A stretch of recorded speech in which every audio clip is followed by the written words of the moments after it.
Hi guys, it's 82nd day of my juice detox now, and we are walking in Love Valley just one day before Christmas Eve. We found some, some wooden hair, and we made a fire. So look at that, what we have here. Yes. And I wanted just to tell you, because I'm with my melon juice, it's a little bit got burned, the bottle. But yeah, we are proceeding here, and as you can see, there are many options. I've been doing it for a long, moments now, because it's my 82nd day.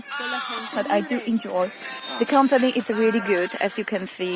The guys are just having their wine. I'm having my juice, so it's still possible and manageable to do. I enjoy the same way they do, because the atmosphere is just great here.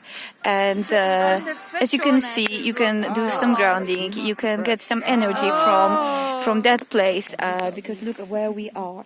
We are in Capadocia, so everything around. There are massive rocks, flat cut, and that place is magnificent and energetic. And I'll just leave you with some music. Depois fica bêbada e cai. O que eu mais fiz na minha viagem foi beber e pedalar. And all the best. No Bye. Brasil eu também beber e pedalar. Sim.